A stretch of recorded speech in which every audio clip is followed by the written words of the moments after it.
이야기를 시작하기 전에 여러분께 한 가지 질문을 드리고 싶습니다. 사람의 본심을 알아보는 가장 확실한 방법은 무엇일까요? 저는 오늘 그 질문에 대한 답을 담고 있는 한 시어머니의 이야기를 들려드리려 합니다. 이 이야기는 흔한 권선징악의 이야기가 아닙니다. 진정한 지혜와 인간의 욕심이 어떻게 맞서는지를 보여주는 한 편의 드라마 같은 사연입니다. 일부 행복한 날들, 숨겨진 그림자. 마을에서 가장 크고 아름다운 한옥집에 시어머니와 아들, 그리고 며느리가 살고 있었습니다. 시어머니는 평생을 아들 뒷바라지에 바쳐 모은 돈으로 작은 빌딩 하나와 여러 채의 상가 건물을 가지고 있었죠. 그야말로 이 마을의 큰 부자였습니다. 그런 시어머니를 며느리는 세상 그 누구보다 극진히 모셨습니다. 어머니, 이 인삼은 어머니 생각하며 다려왔어요. 드시고 건강하셔야죠. 며느리의 말과 행동은 한치의 흐트러짐도 없었습니다. 아들이 잠시 출장을 간 사이에도 며느리는 어머니의 손톱을 다듬어드리고 어깨를 주물러주며 어머니, 제가 딸처럼 잘 모실게요 라고 말했습니다. 시어머니는 그런 며느리가 그저 고맙고 대견했습니다. 늘 아들에게 내 아내는 정말 착한 아이라며 칭찬하곤 했죠. 하지만 겉으로는 완벽했던 며느리에게는 남모를 속마음이 있었습니다. 며느리가 바란 것은 오직 하나, 시어머니의 모든 재산이었습니다. 어느 날 며느리는 남편에게 조심스럽게 말했습니다. 여보, 어머니 건강이 예전 같지 않으신데 만약 무슨 일이라도 생기면 상속 문제로 골치 아파질 수 있잖아요. 어머니 명의를 우리에게 돌려놓는 게 어떨까요? 아들은 순진하게도 며느리의 말을 믿었습니다.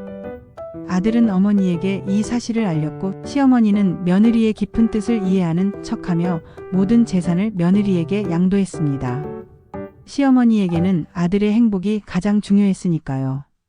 이부 모든 것을 잃은 절망. 모든 재산이 며느리에게 넘어간 지 한 달이 채 되지 않았을 때 비극이 찾아왔습니다. 하나뿐인 아들이 갑작스러운 사고로 세상을 떠나고 만 것입니다. 시어머니는 아들의 죽음에 온몸에 힘이 빠져나가는 듯한 절망을 느꼈습니다. 그런데 슬픔에 잠겨있는 시어머니에게 며느리는 다가와 차가운 말을 내뱉었습니다. 어머니, 이제 이 집은 제 명의예요.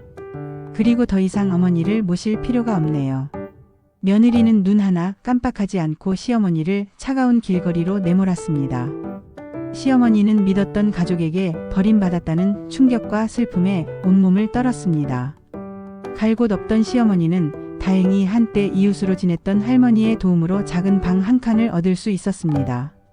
한편 모든 재산을 손에 넣은 며느리는 그야말로 흥청망청 돈을 쓰기 시작했습니다. 명품 옷과 가방을 사고 고급 외제차를 타고 다니며 화려한 삶을 즐겼습니다.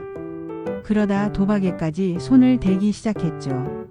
그녀의 주변에는 돈 냄새를 맡고 모여든 사람들이 가득했습니다. 그들은 며느리가 재산의 절반 이상을 탕진할 때까지 그녀를 부추겼습니다. 결국 며느리는 시어머니에게서 받은 재산을 모두 잃고 빚까지 지게 되었습니다. 건물과 상가들은 경매로 넘어가고 남은 것은 빚더미뿐이었습니다. 삶이 통째로 무너진 며느리는 뒤늦게 시어머니를 찾아갔습니다. 어머니, 저 좀 살려주세요. 어머니 돈은 제가 다시 찾아드릴게요. 제발. 3부 예기치 못한 반전과 응징. 눈물로 호소하는 며느리 앞에서 시어머니는 말없이 서 있었습니다. 그때 한 사람이 시어머니 곁으로 다가왔습니다. 그는 시어머니의 오랜 친구이자 유명한 변호사였습니다. 변호사는 며느리를 보며 차분하게 입을 열었습니다.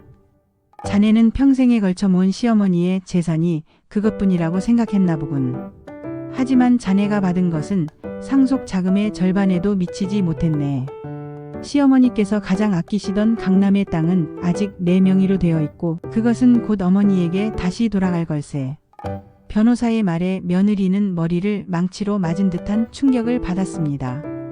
자신은 모든 것을 가졌다고 생각했지만 가장 큰 재산은 시어머니의 숨겨진 지혜와 계획 속에 있었던 것입니다.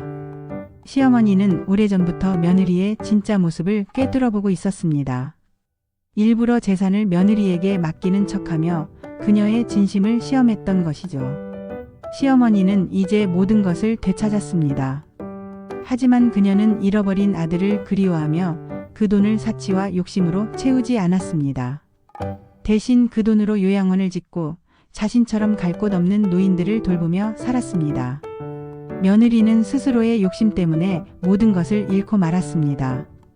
그제야 그녀는 돈보다 더 중요한 것은 사람의 진심이었다는 것을 깨달았습니다.